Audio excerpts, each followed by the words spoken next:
Welcome to the bold analysis, ladies and gentlemen. The country is waiting today, 15th day of February, as the continent takes a decisive vote to decide who is going to be the next African Union Commission chairperson. Kenya has a candidate formidable in the name of Honorable Raila Odinga, facing off with the Djibouti's candidate Mohamed Ali Yusuf and Randriamandrato from Madagascar.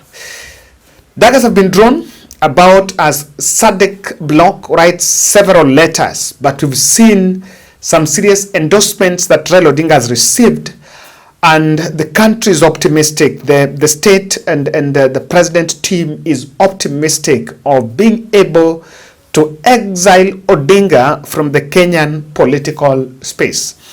Different analysts have drawn parallels to this. While on his win, William Ruto shall have successfully exiled Odinga from the Kenyan politics, expecting to inherit his voting base in Kenya. But of course, diplomats also argue that it's going to increase the diplomatic stake of our country, Kenya. But this job is purely an executive job and at the continental level. Little to mention for the local politics here. In fact, at that level, when there will be something wrong in this country, Raila Odinga will be at liberty to talk about it and to condemn it in this country. And someone said that if William Ruto will then mess around, it will be easy for Raila Odinga to influence the continental presidents on the intervention on the Kenyan space. Now, earlier today, just some updates. Earlier today, President William Ruto and candidate Raila Odinga ride together ahead of high-stakes AUC elections in Addis. For Raila, it's the ultimate diplomatic showdown, as the video you can see there. What's your take on this move of President? Personally, draw the way Ruto is running around helter-skelter with Raila Odinga in AUC, you might think is his candidate. And you compare that with the way the Djibouti and the Madagascar candidates are they're a bit laid back. They're not really so much visible. But Raila Odinga visibility in Addis, does it mean that the continent has accepted its Raila Odinga stand? But again, I know that for the President Ruto, it makes some interesting headlines in Kenya. It makes some optics. They have some political points for next week. I know immediately, if President will be able to jet back with Raila as the new AU chair, there will be some homecoming ceremony to be organized somewhere in Nairobi or in Nyanza, and then the president will use that to go and campaign and all that. So quite a number are at stake.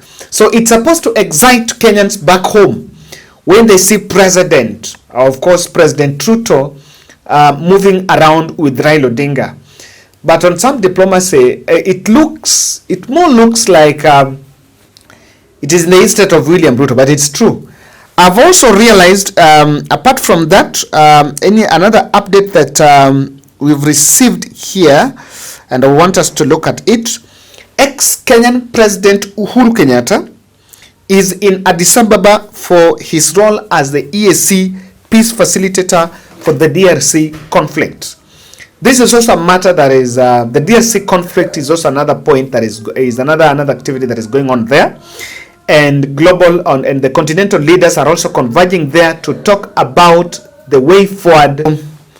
Interestingly, he will be in the same building where Amina Mohammed faced a stinging defeat in 2017 to Musa Faki, who retires today. The continental politics never lacks its intrigues. I had analyzed here that former President Uhuru Kenyatta, William Ruto had actually requested Uhuru Kenyatta to be the chief agent, something like a chief agent. Now, you'll understand this position is not even there. And Uhuru Kenyatta responded that he will be in Addis Ababa, but on his capacity as the EAC peace facilitator. Now, interestingly, there are those who were also pushing for Uhuru Kenyatta to have been the candidate that was a better candidate for Kenya than William Ruto, than Raila Odinga. But of course, I believe that either of them is qualified. Both Raila and Uhuru Kenyatta, either of them could still qualify. I don't want to be, I don't think it's far-fetched for any of them to present his candidature. Now, those who've been asking that Uhuru Kenyatta, why is Uhuru Kenyatta not showing solidarity? I think the solidarity is not adding anything.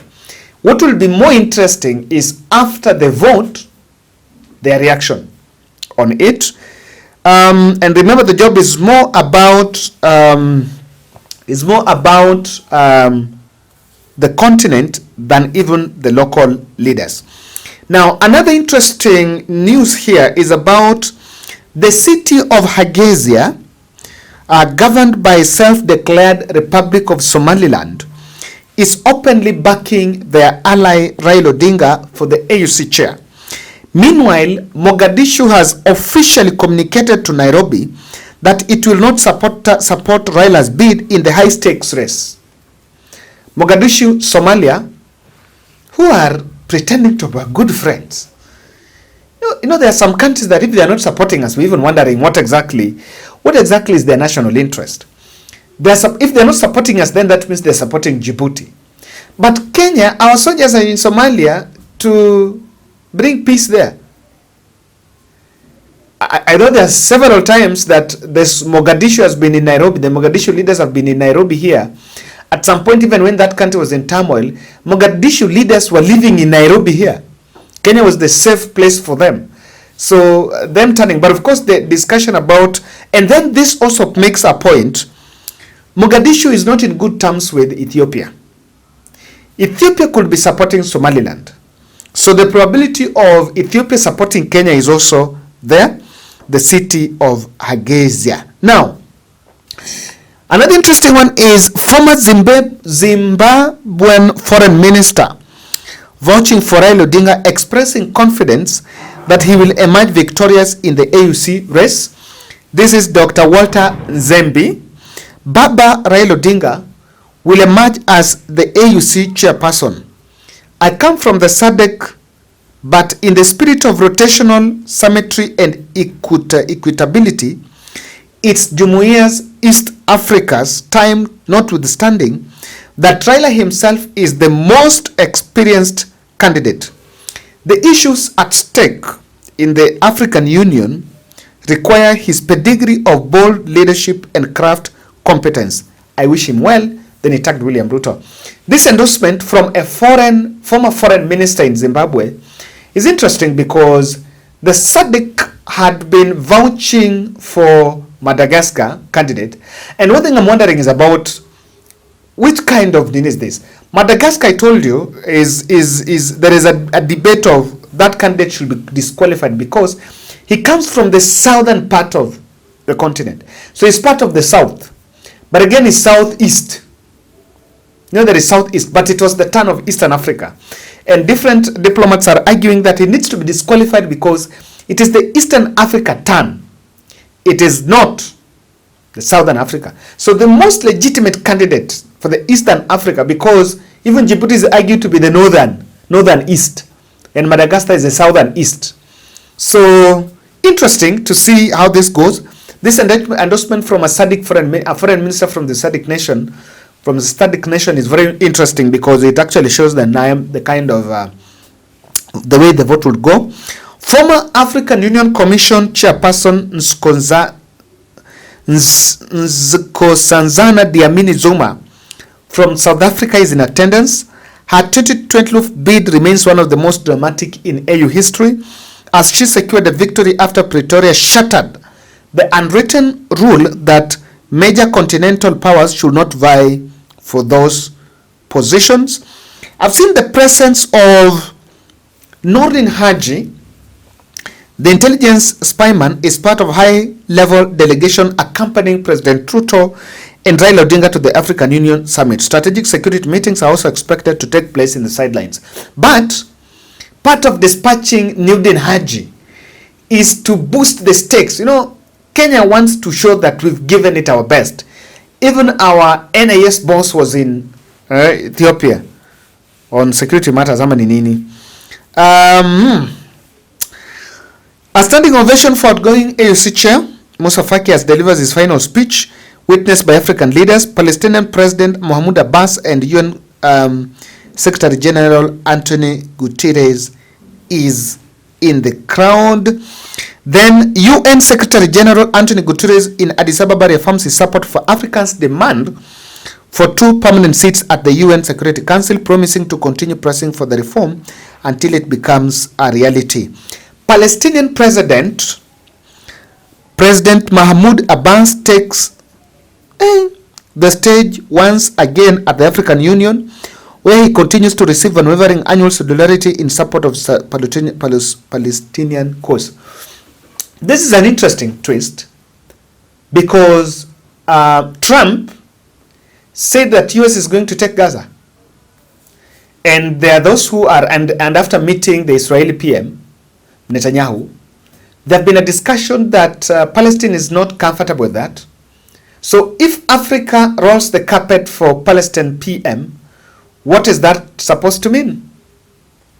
The Israel and Trump meeting are getting center stage. A very serious diplomatic showdown. Where does Kenya lie? And it really shows the global interest in that election. So ladies and gentlemen, thank you. I want to give a snippet of the speech from some leaders there.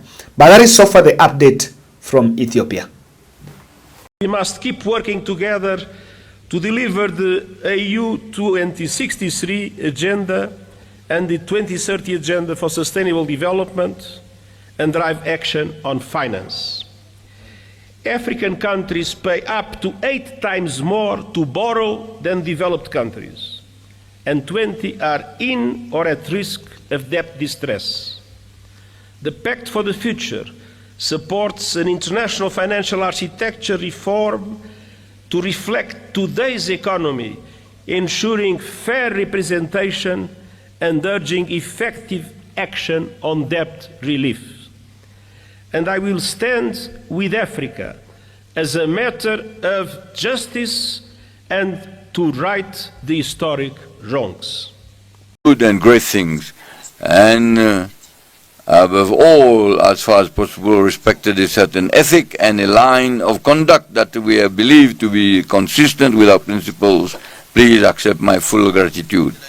The members of the African Union Commission are the men and women that have worked very often in the shadows with diligence, dedication, discipline and talent. I would like to pay tribute to them, the tribute that they deserve.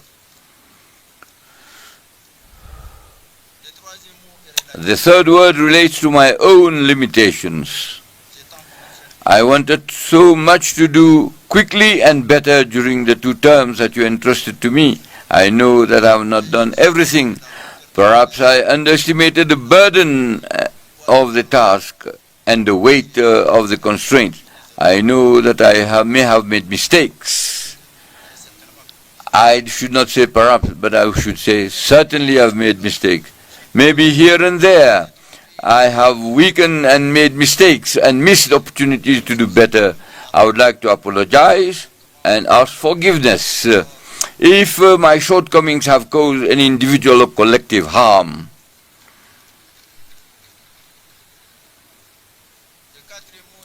The fourth word relates to my feelings at the moment. I am happy to regain my freedom, but I know that we'll also have the nostalgia of the places, the women and men whom I have known, for the Ethiopian people, with their age-old civilization. To you, my brother, dear brother Abiy Ahmed, Amasaganalo.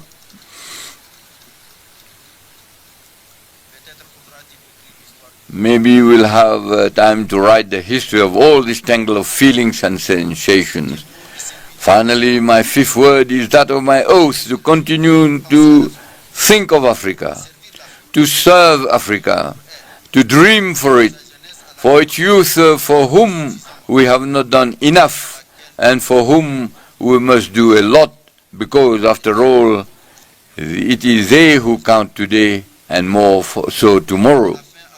A final word to you, Mr. President, Chairperson, and Mr. President, dear brother Sheikh Al-Ghazwani, to tell you how much I appreciated your close relation throughout your mandate. You have been a master of wisdom, civic-mindedness, and loftiness, inspiring in all respects.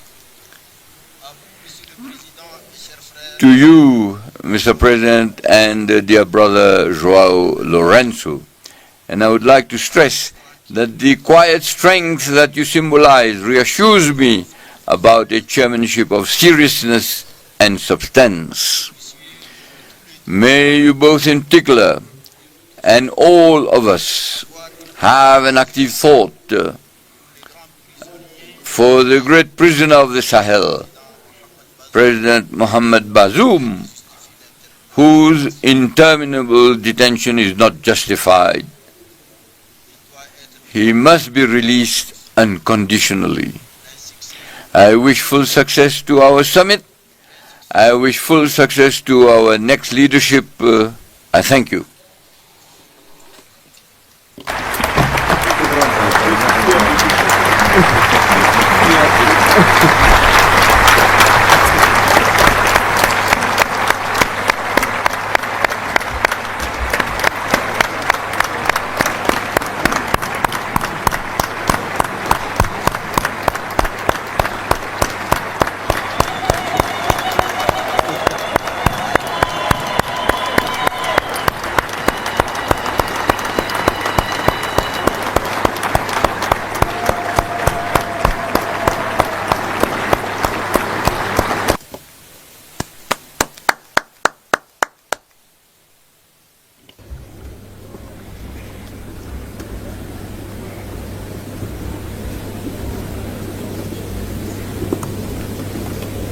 Thank you, Your Excellency. Thank you for your statement.